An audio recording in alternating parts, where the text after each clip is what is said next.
भगवान शिव का अंतिम ज्योतिर्लिंग घृष्णेश्वर ज्योतिर्लिंग देवगिरी पर्वत के पास सुधर्मा ब्राह्मण पत्नी सुदेहा के साथ रहता था। ये दोनों आपस में बेहद प्रेम करते थे। इनकी कोई संतान नहीं थी।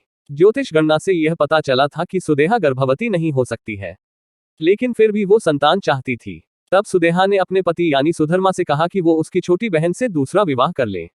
सुधर्मा ने पहले तो ये बात नहीं मानी, लेकिन सुदेहा की बार बार की जिद ने सुधर्मा को झुका ही दिया। सुधर्मा अपनी पत्नी की छोटी बहन घुष्मा को विवाह कर घर ले आया। घुष्मा अत्यंत विनीत और सदाचारिणी स्त्री थी, साथ ही शिव शंकर की परम भक्त भी थी। घुष्मा प्रतिदिन 101 पार्थिव शिवलिंग बनाती थी और पूरे मन के साथ उनका पूजन करती थी। शिवजी की कृपा ऐसी रही कि कुछ ही समय बाद उसके घर में एक बालक ने जन्म लिया।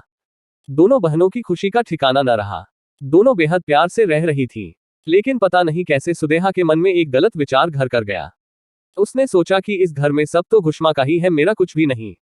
घुष्मा का बालक भी बड़ा हो गया है और उसका विवाह भी हो गया है। इन्हीं सब कुविचारों के साथ एक दिन उसने घुष्मा के युवा पुत्र को रात में सोते समय ही मौत के घाट उतार दिया। वहीं उसके शव को तालाब में फेंक दिया। ये वही तालाब था जहां घुष्मा हर रोज पार्थिव शिवलिंगों को फेंका करती थी। जब सुबह हुई तो पूरे घर में कोहराम मच गया, लेकिन घुष्मा ने शिव में अपनी आस्था नहीं छोड़ी। उसने हर दिन की तरह ही इस दिन भी शिव की भक्ति की।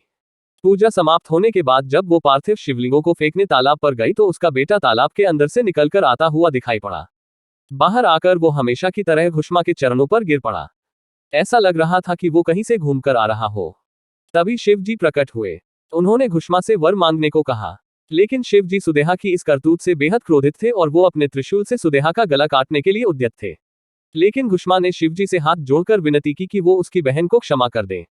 घुष्मा ने शिव जी से प्रार्थना की कि लोक कल्याण के लिए वो इसी स्थान पर हमेशा के लिए निवास करें।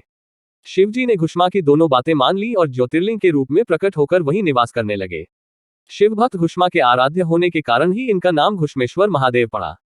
इसे घृष्णेश्वर के नाम से भी जाना जाता है। तब तक सुनते रहिए।